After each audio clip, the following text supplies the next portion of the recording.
Hola, buenas tardes a todos. Bienvenidos a... So, good evening. Welcome to Tech and Society once again. My name is Silvia Royo. I'm in charge of Tech and Society program by Fundación Telefónica. And on behalf of Luis Prendes, General Manager of the Foundation, and the whole team of Fundación Telefónica, I would like to welcome you all to this new 2025 edition of the program. We've been doing this since 2017. Aspen Institute Spain and Fundación Telefónica have been collaborating in this forum. And we try to have a critical approach to how the technologies are affecting our daily lives and our professional lives. So we have been delivering like 30 talks during these 9 editions, and many of the technologies that we started to speak about that look like sci-fi are being applied on a daily basis. And this reaffirms the fact that there's a work line that we have to keep on developing. The guest that I have today is Mikko Hyppönen, I hope I've pronounced it correctly. He's the author, he's an expert in cybersecurity, and he's the author of one of the most interesting works in last years, and is the book If It's Smart, It's Vulnerable. And at a work session that we had a few hours ago, it has been amazing how didactical our guest is, because he makes the difficult things easy. Now we will have a conversation together with Jonathan Nelson that will be amazing. I just want to say thank you to the whole team of Aspen Institute. We have Santiago Liniers, one of the program managers. We have Isabel Cruz Conde, Montserrat Julian, and the rest of the team, because they are the ones who make easy the difficult things. And it's a great pleasure to work with them. So if you want to have a look to every talk that we've delivered during these years, they are totally open on our YouTube channel, in the original version and with the translation into Spanish. So I give the floor to Santiago Liniers. Gracias, Silvia. Nada, por parte de Aspen. Thank you, Silvia. On behalf of Aspen Spain, I would like to thank Telefónica Foundation and the team for this 8th edition of the Tech and Society program. For us, it is a very special program because it is very much related to the origins of Aspen in the US and the Aspen idea in 1949, after 2 world wars and the Great Depression and the atom bombs. They gather a group of businessmen, politicians, scientists, and so on, to reflect on the ethical, social, and political consequences of the scientific advances. And with that same spirit, we created this program to gather people from different walks of life to discuss what we can do technically and what we should be doing ethically, both as a society and as individuals. For us, it is a source of pride to close this 8th edition with Mikko Hyppönen, one of the main experts and researchers in cybersecurity. As you know, he is in charge of research in WithSecure. He's written in Wired and in the New York Times, and he has been a professor in many different prestigious universities. So we are very happy that you're here. And Jonathan Nelson is the director of risk intelligence, and he is a Fulbright fellow and a member of the program, so he's going to moderate the discussion.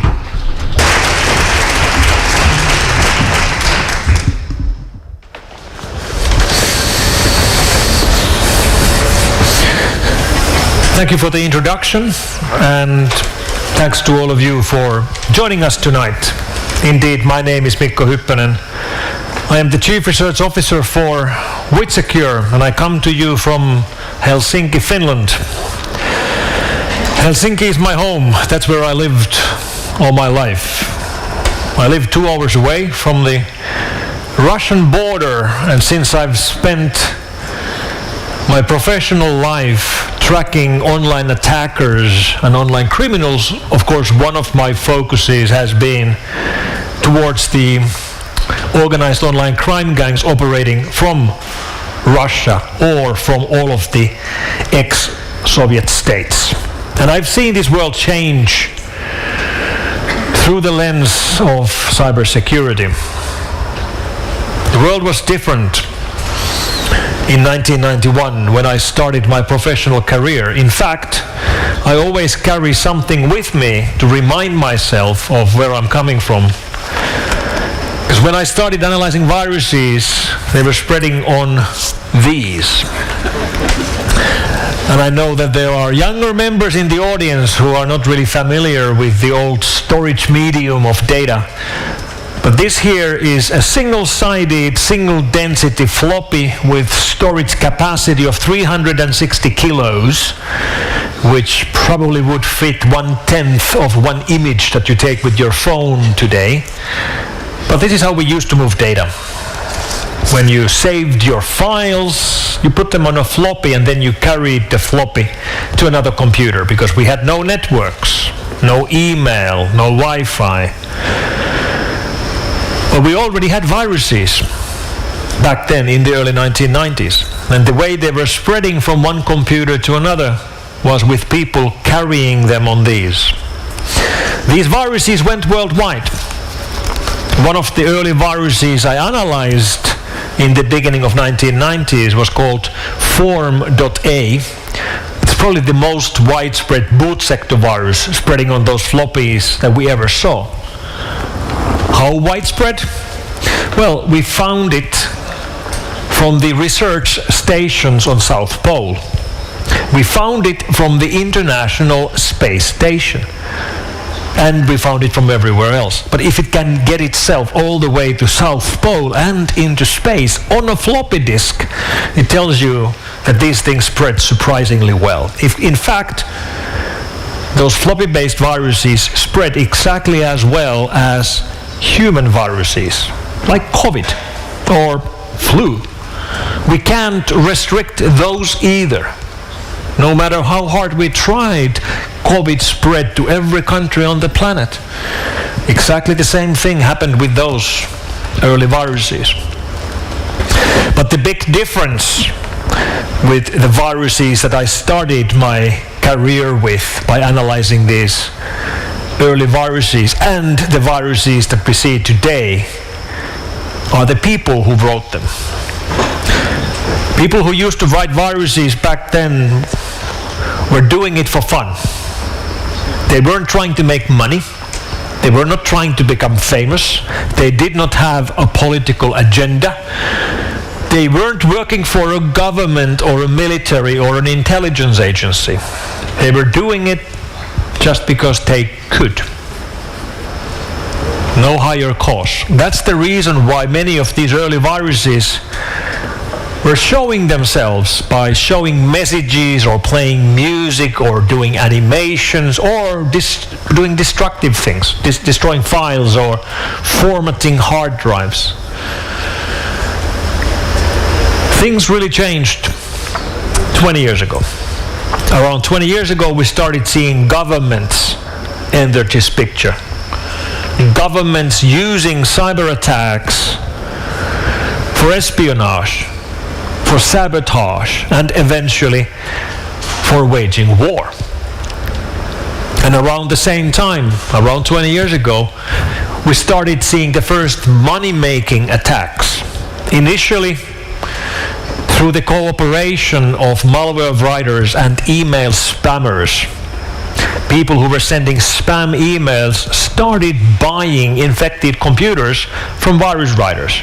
Virus writers would infect thousands, tens of thousands, hundreds of thousands of computers for fun, and then these spammers came around and, hey, we would like to use those computers to send ads over email. We will pay you money for them. And that's how money entered the picture. Then we started finding banking Trojans, which make money by moving money from your online bank accounts while you're paying your bills. And then we started finding things like ransom Trojans.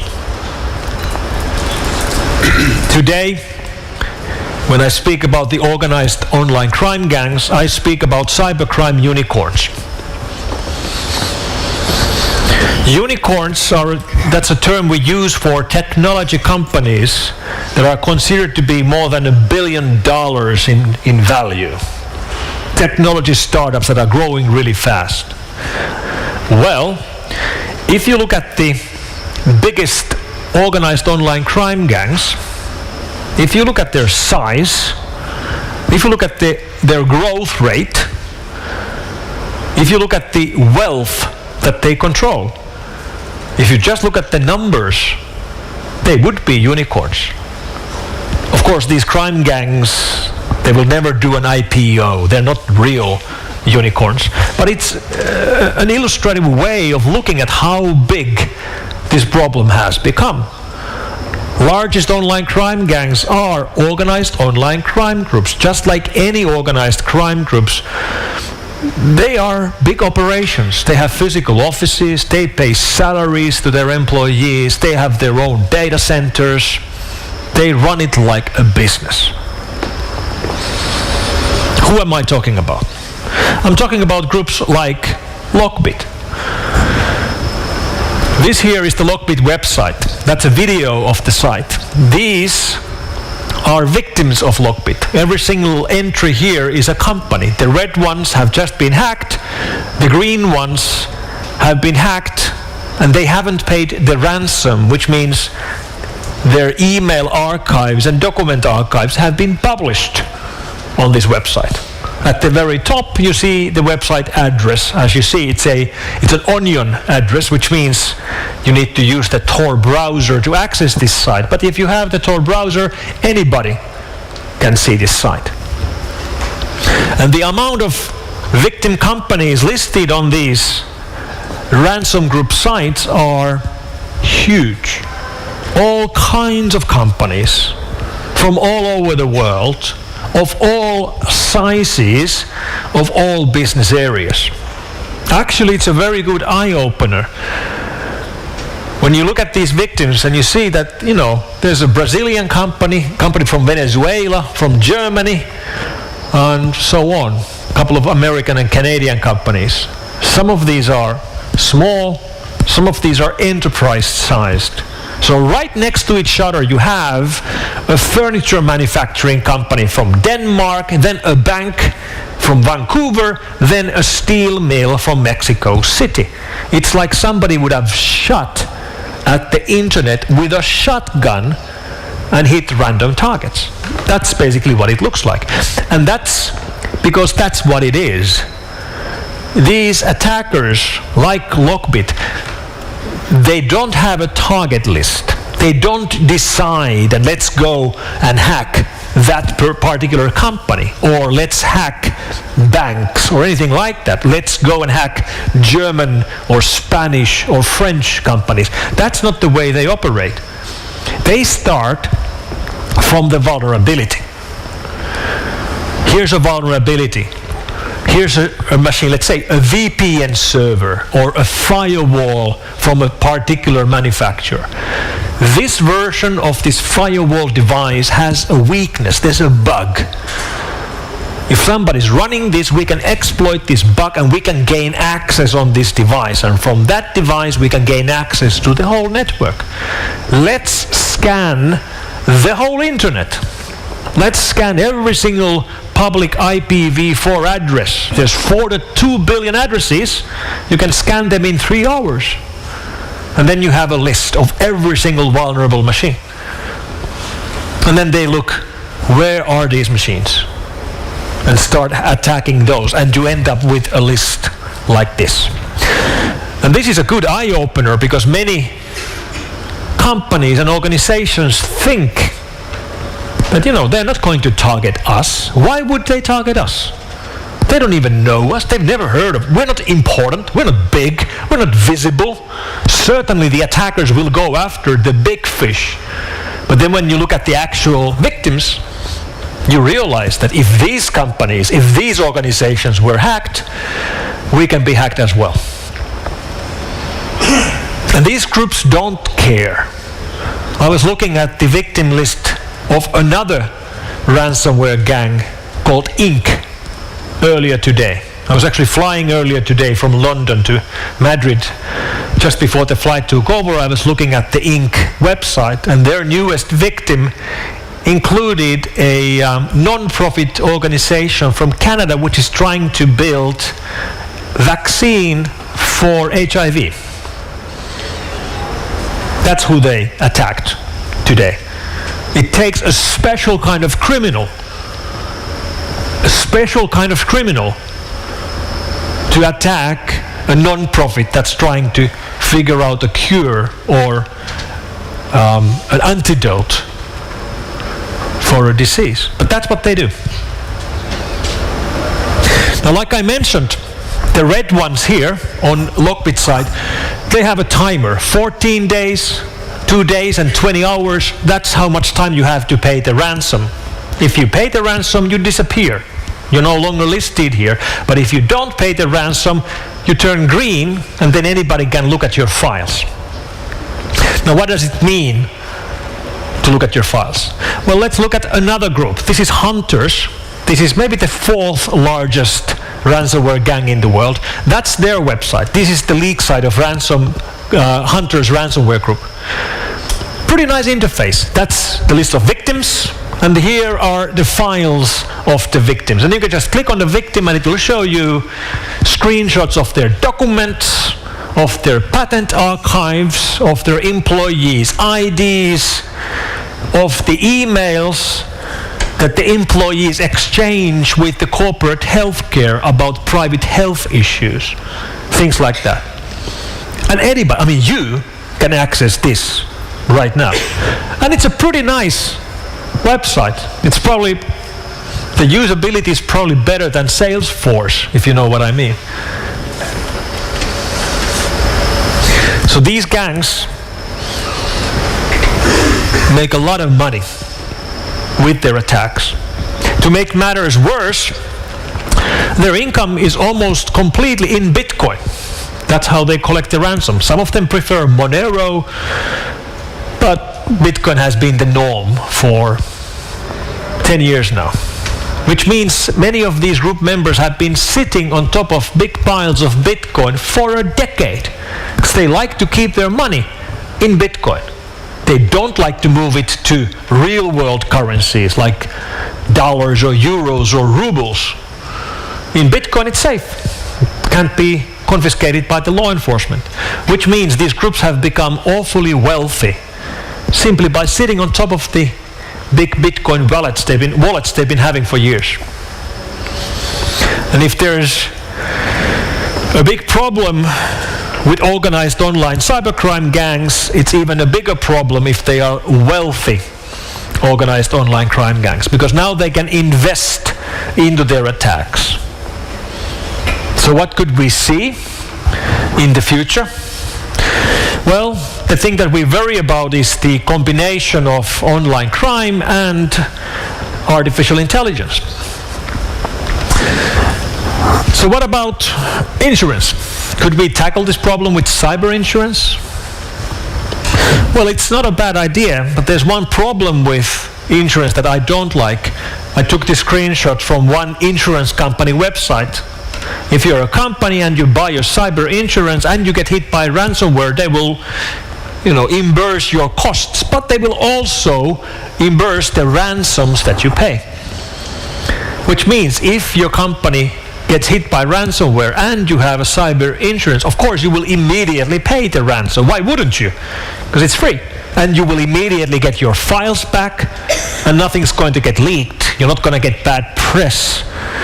But the problem is only going to get bigger and bigger. The more companies and victims pay the ransom, the wealthier the cybercrime unicorns become, and the bigger this problem becomes. The more people will join the dark side and become cyber criminals because the money is considerable. So every technological revolution we've seen, whether it's artificial intelligence right now or mobile phones, social media, blockchain, the internet itself. Every time when we have a big revolution like this, we see that we get upsides and downsides. We get benefits and we get problems. We're seeing this right now with artificial intelligence. We get great benefits, but we also get great problems.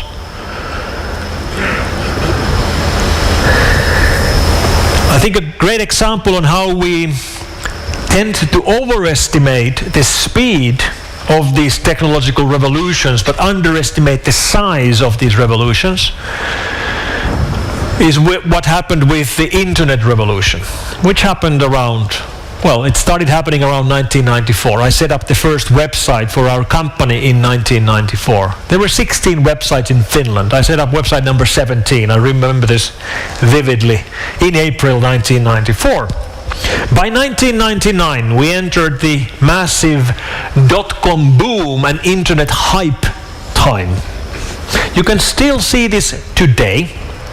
If you go to look at stock values of the largest technology companies in the world, you look at the all-time stock value history of companies like Intel or Cisco, and you'll see that their all-time high stock value still today is in 1999 or early 2000. 25 years ago. It's been 25 years and Intel's and Cisco's all-time high stock value is still at the top of the dot-com boom hype cycle, which is remarkable. So why? Why were their stock values so high in 2000 or 1999? Well, they were so high because investors were given great promises about internet, about how internet will change the world. Promises like, one day we will all be doing shopping online on the internet, or promises like, one day we will all be watching movies online on the internet, which of course all happened. That's what we do today. But it didn't happen in 99 or 2000 or 2001 or 2 or 3. It took considerably longer. But then when it really did happen, it was a much bigger revolution anybody could think, because in 1999 internet meant a big desktop computer and a big CRT display. That was the internet. Nobody saw that internet is going to look like this. Nobody thought that everybody, and I mean everybody, is going to have a supercomputer tablet into their pocket and they can access everything on the internet with this. Nobody saw that people are not going to be using these for phone calls, because we don't make calls anymore. This is an internet tablet. And this is exactly what's happening with AI right now. Yes, it's a big revolution. Probably much bigger than the internet itself. But we are probably now overestimating the speed of the revolution and underestimating the size of the revolution. It's going to be huge, but it's probably going to take a little bit longer than what we think right now. And it could also be that in 25 years from now, we look at the all-time stock value of a company like Nvidia and scratch our heads wondering how come the all-time high value of Nvidia was in 2025. This is not an investment advice, but could very well be. So AI is great and awful, just like internet is great and awful. Every technological revolution brings us the benefits and the problems. With AI, we've seen surprising, amazing things happen, but we've also seen problems. Okay, so this is we're celebrating the upcoming 5th launch of SpaceX Starship. We're giving away millions of dollars in crypto, so go to btcspacx.com. Less than 24 hours remaining. Do not go to btcspacx.com. That's a scam site where they're trying to steal your money. And yes, it looks like Elon Musk, it sounds like Elon Musk, but it's not Elon Musk. Generating deepfakes has become almost too easy. So we see consumer scams like these all the time. But we are also seeing more complicated, more technical attacks that can be done with artificial intelligence. We've already found first examples of malware that use large language models to rewrite their code, making detection more complicated. And we've already found examples of first 0 days being discovered by large language models. 0 days are completely unknown security vulnerabilities when you find a 0 day, there's no patch. Every vulnerable machine is vulnerable. If they're running, you can break in. And 0 days are really hard to find. We rarely find new 0 day vulnerabilities. And we already have 4 examples of this happening, completely automated, without human help at all, with AI. AI is becoming a better hacker than human hackers.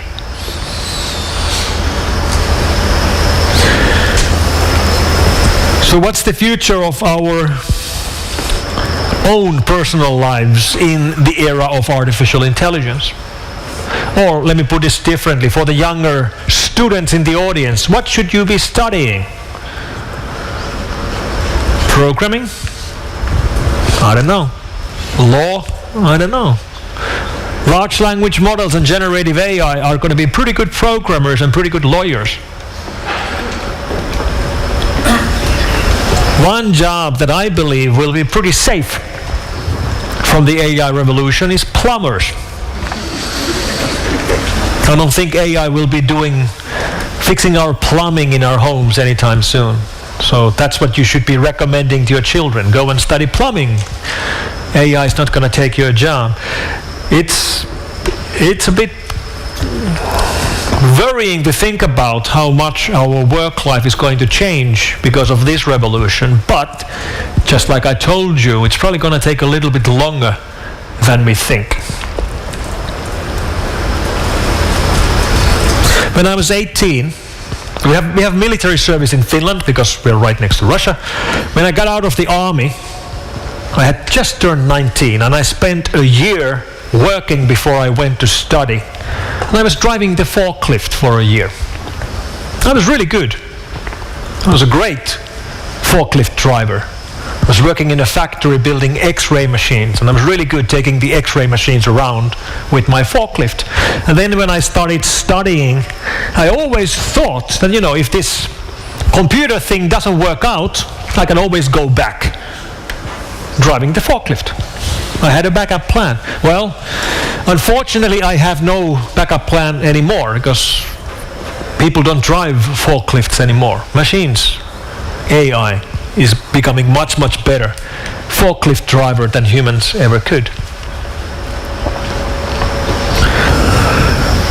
But if I think about this from my own personal point of view, if I need a professional, if I have a dispute and I need a lawyer, or if I have a problem with my health and I need a doctor, I want a human.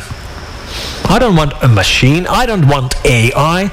I want to have a human with compassion, human who understands and listens to me. I want a real doctor. I want a real lawyer. However, I want a real doctor and a real lawyer who uses the latest and greatest technology. When we train our lawyers and doctors, they spend years. They read 1,000 books, highly trained professionals, but they can't remember everything. They can't read all the medical journals or all the law journals in the world. But they can have expert systems to assist them running on AI, which have read all the books in all languages, including the research released yesterday, and will remember all of it. That's the kind of help I want. I want a lawyer and a doctor to help me with technology that has superhuman capability, superhuman memory, and access to all the data. Maybe that's the future. And by the way, this image here is the only image in my presentation which I made with AI. I made this with Midjourney. The prompt I used was, I need a picture of a professional lawyer and doctor using technology. This was image number 2. Image number 1 I couldn't use because it looked like this. If you're careful, you'll see that she has too many hands. And that's a good reminder that the technology we have today, generative AI we have access to today, it's already pretty good, but it's not perfect. The images they make have problems. Sometimes the text they make has hallucinations.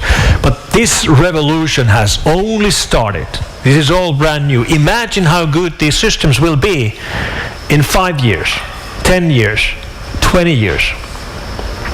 This is a major revolution, and it's going to change the world for the better, but also, unfortunately, for the worse. Thank you very much.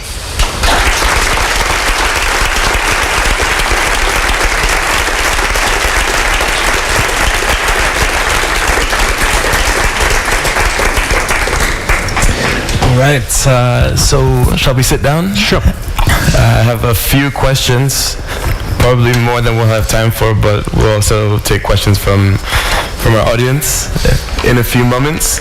But just to get us started off, Mikko, you have had a career that spanned the infancy through the development of a wide range of pretty sophisticated technologies with implications, as you just outlined, on opportunities, socially and economically, but also major risks and challenges. If the Mikko of today were to travel back to 1988 and explain where we are now to the Mikko with the floppy disk, what would you struggle to believe? What would you be most hard pressed to accept about the way things have developed? The things that are really happening today would really have sounded like science fiction 30 years ago or 35 years ago. The fact that there really are organized crime groups making millions and millions with malware would have sounded like science fiction. The fact that intelligence agencies and spies are using this technology to spy on foreign countries would have sounded like science fiction. The fact that militaries develop cyber weapons and deploy them in wartime would have sounded like, this would have been science fiction altogether. The world really has changed. I wouldn't have believed those things. Those would have been like make-believe. But they all really happened, and it's happening right now. Absolutely, and through our technological insistence, it feels as if we are aiming to create intelligence that surpasses our own. I think biologically this feels somewhat unprecedented. Not aware of other species that have the capability to, or the cultural and economic and political insistence to create intelligence that surpasses their own cognitive capabilities. How does this make sense? And how does I think you've alluded to it a bit. And we can talk about the potential or the timeline even for artificial general intelligence. But how does this make sense for us at that intersection between who we are as a species and what we're developing? Maybe it doesn't make sense. The whole idea that you are willingly introducing a superior intelligence into your own biosphere sounds like a basic evolutionary mistake. It is scary, but that's exactly what we're doing, and it's a bit weird when people are worried about these things becoming too intelligent. When OpenAI introduced GPT-3, and people started paying attention that this is surprisingly clever. And I heard these comments from people that, they should be careful because otherwise this could become, too clever.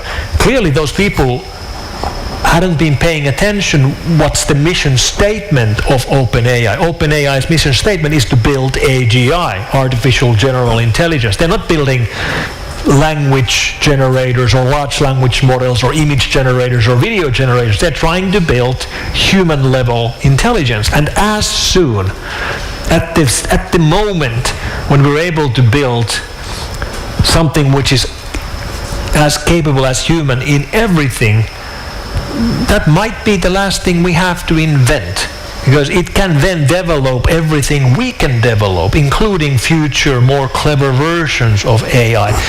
You could think about a thought experiment that you would take the source code of a large language model, source code of GPT or source code of DeepSeek, the new Chinese model, and you would show the source code to the model. But hi, This is you. You are this. Read through your own code, understand how you have been built, understand how you work, then improve yourself. Even a tiny improvement is enough. Make yourself a little bit faster, a little bit more efficient, a little bit smarter. Then when you've done that, compile the system, run the system, and speak with the system. Hello, I'm the old version of you. Here's your source code. This is you. You are this. Improve yourself. Even a tiny modification is enough if it's better than the previous one. And then you repeat this procedure, let's say 1 trillion times, which would take like 15 minutes. And we would have a version of the AI that we humans would have no hope in hell understanding anymore why it works and how it works. It would, jump off from the realm of what we could understand. Well, and I think this brings us to an interesting juncture. We spoke before earlier today about the kind of the recent consternation in the market, geopolitically, and in the world of cybersecurity related to the release of DeepSeek's new LLM model. I mean, this brings up a lot of really fascinating questions because as a believer in decentralization and open source, there's a narrative that would hold this as quite promising, but there's another reality in which fundamental vulnerabilities and kind of systemic flaws in the application of open source in this case could put the use of this technology and the way that we use it at risk. Could you kind of land some of those Sure. risks and opportunities at that intersection for us? So when we look at cutting-edge AI, generative AI models, clearly the leaders have been coming from the United States with OpenAI and Anthropic, and then the research projects from Meta or Facebook with their Llama engine and Microsoft's different Copilot things. Europe has had and has its own engines. One of the leading image generators, Stable Diffusion, is actually made here in Europe. Mistral from France is a large language model which is doing fine. There's a German engine called Aleph Alpha. But they seem to be a notch down from what the Americans have been building with these huge resources and massive amount of GPUs they throw at these problems to teach these machines. And now, a month ago, a completely unknown company from China enters this picture. There's been a handful of Chinese players, but now an unknown company with DeepSeek came into this field, and their large language model beats GPT in many of the language tasks, including programming or speaking different languages or understanding complex topics and writing essays about any topic you can imagine. And at least the published versions of how they built these are astonishing. They used 1/10, maybe 1/100 of the computing resources than what the Americans are using. And maybe the biggest shift of all is that this DeepSeek engine, which beats GPT in many tasks, is open source. Now, OpenAI sounds like it's open source. It's not. It used to be. They changed their mind around 5 years ago when they went from open source and open research and open weights, which is the information on how you teach these models, to completely closed environments. But this new DeepSeek from China is open source, and that's great and awful at the same time. The same topic that I apply to internet and blockchain and mobile phones and AI applies with open source as well. It's great and awful at the same time. I'm a big fan of open source. Open source changed the world. Linux is by far the most common operating system on the planet, and because it's open source. However, if there are limits to open source, generative AI might be exactly where they are. All these large leading AI companies have large safety and security teams which build these restrictions and guardrails on these models so people can't use them to do dangerous and destructive things. So for example, GPT knows how to make MDMA or crack or any drug you could imagine. It knows how to make them, but it will not tell you. It knows how to make napalm, but it will not tell you. It knows how to make a nuclear weapon, but it will not tell you. That's the guardrails. And that's a good thing. We don't want, easy instructions on how to build arms of mass destruction in the hands of everyone. DeepSeek is exactly the same.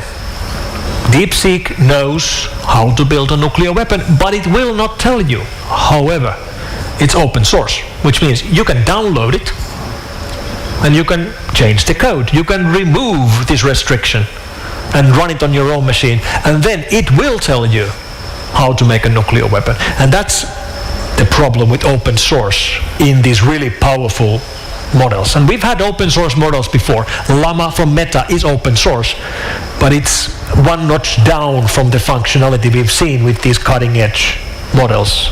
And it's a bit worrying where we're going, and I'm really split myself about how I feel about this, because I love openness, I love open source, but I don't love the idea of these engines telling every bad person on the planet how to modify flu so it will become deadly. And these things can teach you that as well. Exactly.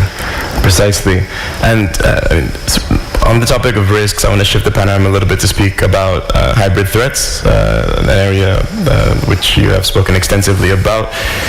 For those in the audience, just a brief definition. Hybrid threats involve a blend of conventional and non-conventional, unconventional tools and tactics with the intention of achieving political, economic, or military objectives without triggering a full-scale conflict. Generally, these types of actions occur under a threshold of attribution or detection, and importantly, they do not provoke a casus belli, meaning that the triggering of a full-scale conflict generally does not occur. It is often used in coordination with a wide variety of different types of tactics. You are a Finn.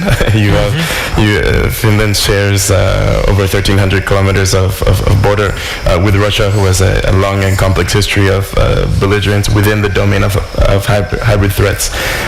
Can you share a bit more about what this means in terms of traditional geopolitical confrontation in a world now completely run atop computers, as you mentioned before, and on the cusp of multiple technological revolutions at once? Sure. So, indeed, we have a long and complex history with our big neighbor. Russia is the biggest country in the world, and Finland is a small country right next to it. So with that background, thank you for having us as a NATO member. We promise to do our part. So it's great to be part of a friendly alliance in this state of the world. Both my grandfathers fought the Russians in the Second World War, and we remember how hard it was to keep our independence, and we'd very much like to keep it in the future as well. Now, during the last 3 years, we've seen a very clear uptick in activity as it comes to these hybrid threats, both real world, but definitely online world as well. The internet seems virtual, but it's very real. It's built out of fiber optic cables that connect different continents and countries. Far away countries like Finland, we mostly rely on fiber optic cables going through the seas, like the Baltic Sea, which then connects countries like Finland and Sweden and Estonia and Poland and Germany. And we've had big problems with these cables getting cut by mysterious boats coming from St. Petersburg, dragging their something behind them to cut these cables over and over again, which is a great reminder that internet is a very real thing. But also it has shown us that internet is surprisingly durable. It was originally designed to stay operational even during nuclear war. That's why internet protocol, the TCP/IP protocol, automatically reroutes. If you're trying to send a packet from point A to point B and the cable between them is cut, the packet will automatically reroute itself through another longer route as long as it gets to point B. It might even go all the way around the world the other way if it just gets from point A to point B. So even though we've seen these physical cuts in cables over the last couple of months, connectivity has been generally pretty good. We haven't been offline at all. We just had slower connections or slower DNS handshakes and things like that. Another thing that's happened over the last 3 years is a clear increase in denial of service attacks. Denial of service attacks are very crude, very simple attacks. I always compare them to traffic jams. And traffic jams should be something that people living in Madrid understand very well, right? If there's too many cars on the roads, traffic becomes slower and slower and stops. But then, eventually when the traffic clears, there's no permanent damage. It was just slowed down for a moment. That's what denial of service attack is in the online world. Things become slower and slower and stop, but there's no permanent damage. Nothing was stolen, nothing was destroyed, it was just slowed down. So it doesn't feel like it's a huge problem. However, our infrastructure, including our critical infrastructure today, is running on computers everywhere. Our electricity generation, electricity distribution, our water cleaning systems, our mass media, our communication, electricity, everything is run on computers. And we can defend some of that critical infrastructure by keeping it off the internet, keeping it in internal networks, which means you can't hack it and you cannot overload it with denial of service attacks. But then there are parts of our critical infrastructure which has to be online, which must be online. Good example, online banks. We all use online banking. That's how we move money, that's how we pay our bills. And online banks have to be online. I mean, that's why we call them online banks. And if it's online, it can be overloaded. And they have been overloaded multiple times. Same thing with healthcare.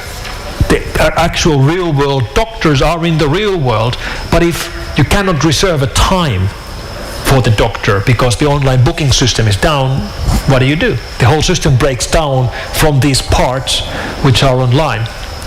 And we've been hit in Finland over the last couple of months over and over again with denial of service attacks against the biggest banks in our country. Online bank is down, you can't go and pay your bills. Surprisingly also, ATMs are down. You can't go and pick up cash from the machine, and your credit card from the bank doesn't work. So you really are, if you have only one bank, you're really out of luck. Nothing works. So we are building our societies on top of these things which can be attacked with these really crude denial of service attacks, which we've seen increase massively during the last 2 to 3 years. After the first 6 months of the invasion in Ukraine, we had President Zelensky of Ukraine address our House of Parliament over Zoom talk. Whole Parliament was in attendance, Mr. Zelensky was on screen, he starts speaking, and exactly at the same time, a massively large denial of service attack takes down the website of our Ministry of Defense. My phone starts ringing immediately. Journalists are calling me.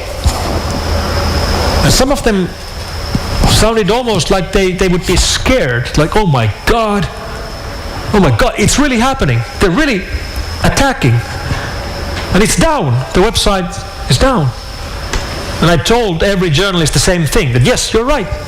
Yes, they are really attacking. Yes, it clearly is timed with the Zelensky talk. And yes, the website is down. However, let me ask you a question. I asked every journalist the same question. And the question was, by the way, how often do you visit the website of the Ministry of Defense? And of course, nobody ever goes there. I mean, the website could go down now and stay down for the rest of the year, and nobody would care. But it feels bad. It's not an attack on the actual operational capability. It has nothing to do with the actual operations of our Ministry of Defense, much less with our military. But it feels bad. It's an attack on hearts and minds. And the more we talk about it, the more we write about it, the better it works. Right. So I have one final question before we open it up to the audience. I mean, you've mentioned several times this asymmetry that occurs upon the introduction of a technological revolution or a revolutionary technology. It feels that we are at the cusp now of multiple revolutions in our financial system with cryptocurrencies, in computing itself with quantum computing, with AI, as we've discussed extensively throughout this conversation. Can you describe any paradigms or frameworks that you use to consider how socially we should address this, socially, individually, on the part of regulatory bodies, on the part of organizations and companies? How should we be framing kind of this maxim or reality of that asymmetry? Well, clearly not by trying to slow down technology or research or development. I think there isn't much we can do to actually fight this problem beyond accepting the fact that we will be seeing new technological revolutions. They're becoming bigger every time, faster every time, and they always introduce downsides as well. No matter how hard we try, we can't get rid of the fact that technology can be misused. In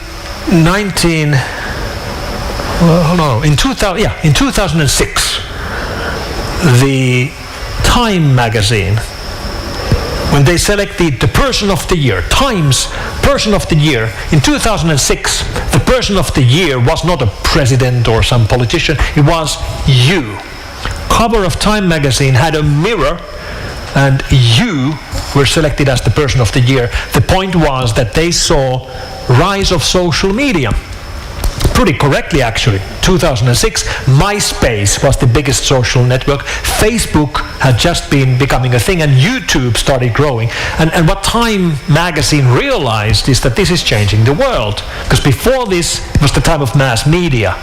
You were listening to radio, you were watching televisions, you were reading newspapers, you were being fed, information from central sources. If you had opinions or thoughts, there was no easy way for you to publish them anywhere. And now all that changed. Suddenly everybody could publish. Everybody could get their ideas or writings or videos or sound out. Great. And awful. What they didn't see in 2006 is that there are very real downsides, which we see now. Things like conspiracy theories thriving better than ever before, or the fact that we are becoming divided in many countries and many political factions into very different, very disconnected parties, or end result which you could argue partially came from social media revolution, like Brexit. We lost a country from European Union partially because of these big shifts. Could we have avoided that with rules, regulations, or politics? I don't think so. These changes will happen. They will bring us benefits, but they also bring us problems. Fantastic. So I think it's about time. We have just a little bit less than 15 minutes left to open it up to questions from the audience. So if anyone has a question, please go ahead and raise your hand. And you can also ask in Español. I have a translator. Or Finnish, if we have any. Finnish, yes, please.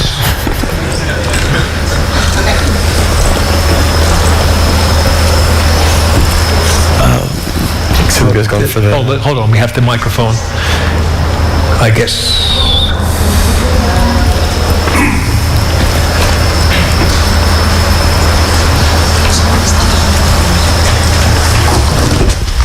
Here we go.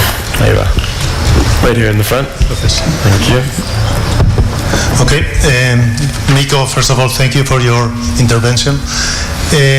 You have spoken a lot about lights and shadows. You didn't use lights and shadows. You said something like great, and I don't remember the other word. If you include in this speech quantum computing, what would you say that it's the lights and shadows that could bring into this discussion, and especially in cybersecurity, because quantum computing is bringing a lot of discussion about this one. Okay, so what do you expect the lights and shadows will come into all this discussion when we incorporate real quantum computing into? I have a copy of a magazine from 1983, when I was 13 years old, because that was the first magazine that I ever read which mentioned artificial intelligence. Around a year later was the first time I read about quantum computing. So these revolutions that are happening right now with AI and with quantum computing have been coming for decades. So we've gone through AI winters and springs and falls. Now we are in the hottest AI summer in history, and it could very well be that the same is due to happen with quantum computing as well. I've actually touched a quantum computer myself, physically touched one last year. I was visiting a quantum computer factory. They're really cool. I mean, literally cool, because they run at -273. But the practical level, when we have enough qubits in these quantum computers that they actually beat traditional computers and supercomputers, it's a little bit hard to estimate. Some of the experts say it's happening in 2 to 3 years. Others say it's going to be 20 years out in the future because of the error correction problem that we have with these quantum computers. But it's quite clear to me that it's going to happen, and we will unlock a completely new level of computing power from quantum mechanics that we know the theory, but we can't do it in practice yet. And I think it's going to happen. Now, one practical thing, as it ties up into cybersecurity, is that very big part of the everyday encryption systems that we use will break. Simply explained, big part of the encryption you use, for example, to do your online shopping or your online banking, is based on the idea that if you take a large number, let's say 6 numbers, and you multiply it with another number which has 6 numbers, that's actually a very easy calculation to do. You can take any calculator and just calculate it, and you get the end result like this. But if you're given the end result, the really large number, and then we ask you that, hey, what were the original 2 numbers that were multiplied? That's a really hard question. There really is no easy way to find the original numbers except try calculating all numbers with all the other numbers, which is going to take forever. And this is what quantum changes, because quantum doesn't need to try every calculation one after another. They can try all the calculations at the same time, cracking all encryption systems which are based on this, basically everything based on RSA. And that's going to be requiring a huge overhaul of the encryption algorithms we use. Now, we have started this already. Some of you already use quantum safe algorithms. For example, iMessage. When you send a message from an iPhone to another one, that's quantum safe. They use quantum safe algorithms there. Signal, the app, uses quantum safe algorithms. SSH, the terminal application, has support for quantum safe now. But all the browsers, all the TSL encrypted communication from our televisions, from our cars, from our smartwatches, all of those need to be changed. We need to upgrade every TV on the planet if we want to make this safe. It's going to take decades, and it's not going to become easier by delaying this overhaul. We are already overdue, and we should start changing from quantum weak algorithms to quantum safe algorithms right now. Okay, thank you. I think we have another question over here. Hi, Mikko. It's a pleasure having you here. So, as an old-time open source fan myself, back in the day of the BBS, we had like hackers and cybersecurity, like 2 teams, very different, very separated. Right now, a lot of people have been crossing this bridge. So, black hat and white hat, is that still a category? Also, you talk about ransomware, and why did the hackers turn into that? It was because it's easy, it was because the capitalism, it was because of statistics. So my question is, do you have any hope on hacker ethics anymore?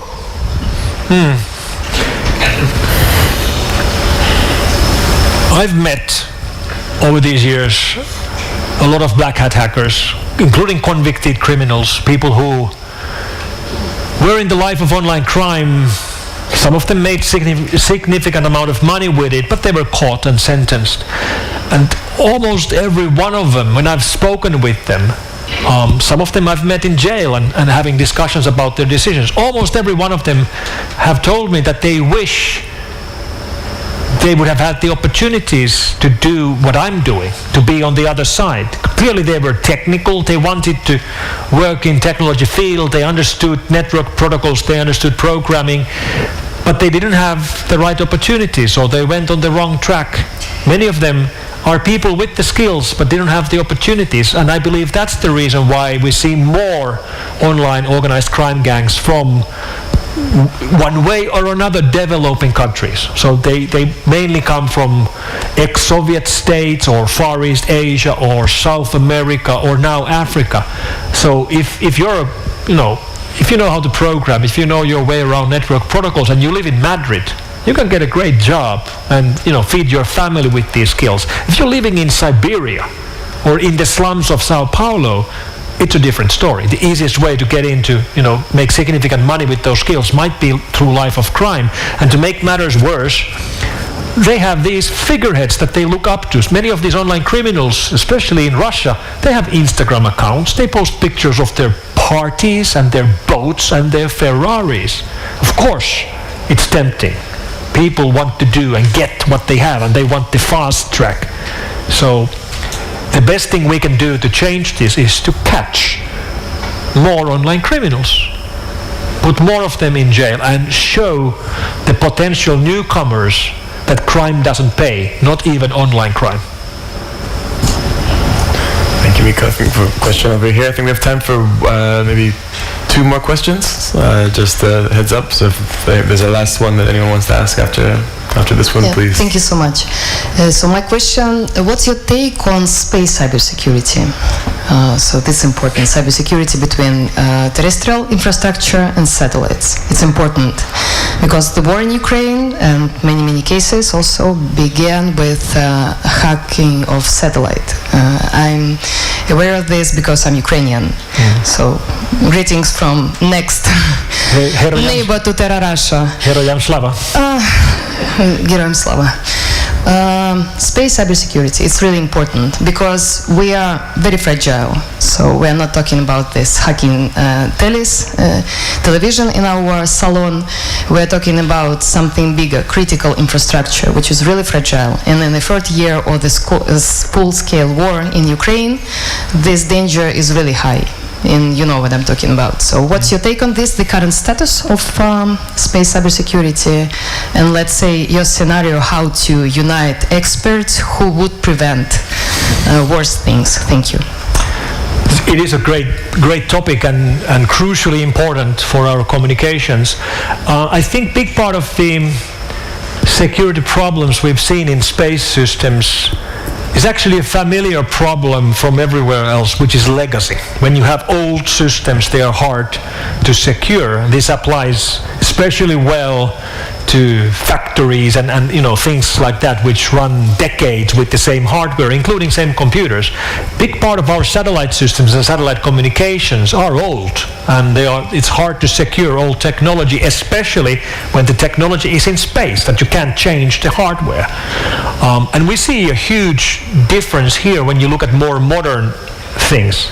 I'm not an Elon Musk fan at all, but when you look at SpaceX and when you look at Starlink, they're doing many things surprisingly well. I'll give you one example of this. 2 years ago in DEF CON, the hacker conference in Las Vegas, I was listening to a talk from a researcher who jailbroke a Starlink base station, the antenna and the modem that connects to satellites. He bought one of those and he used a power glitching attack to be able to execute code on the system, which gave him access to the baseband of these things. Now, this was a researcher, so he reported the problem to SpaceX.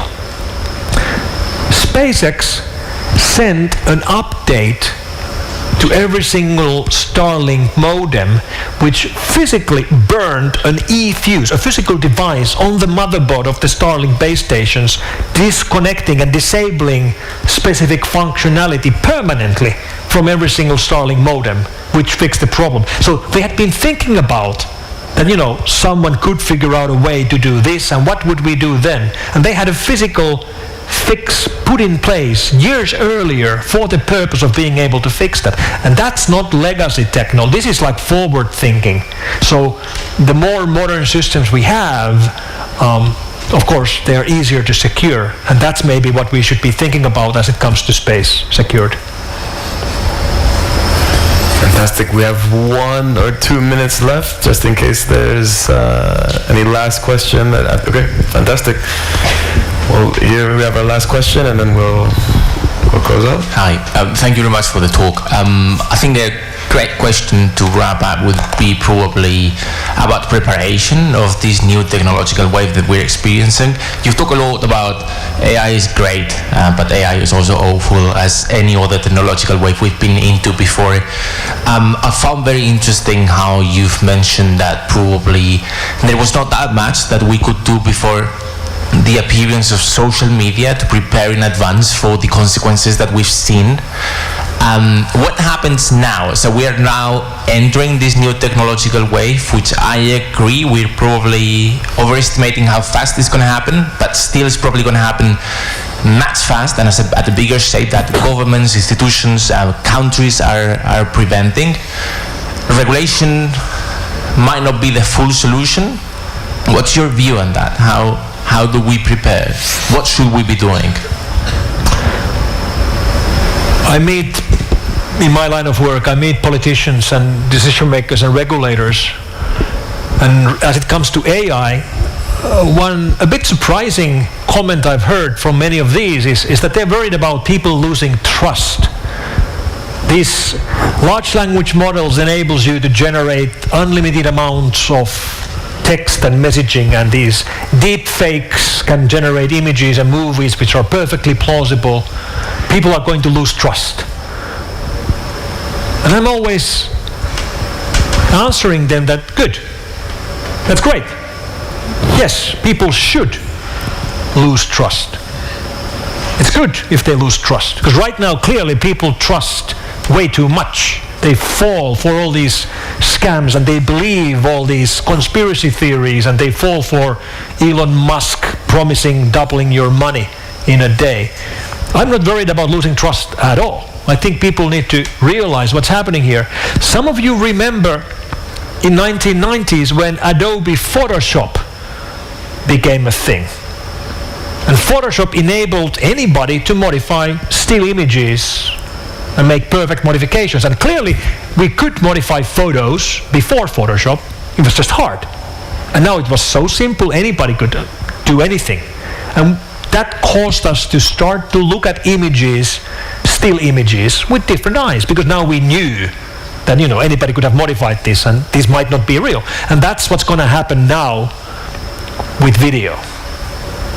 We will not believe what we see. And that's good, because we are right now trusting too much. Fantastic.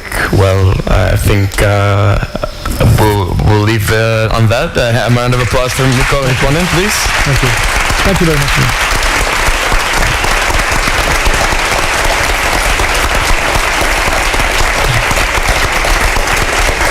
Big thanks to Mikko, and thanks again to La Fundación Telefónica and Aspen Institute and their wonderful teams for putting on this great event. Thank you for all of you for joining us here in person and online. And we hope to see you at the next one. Take care. Good night.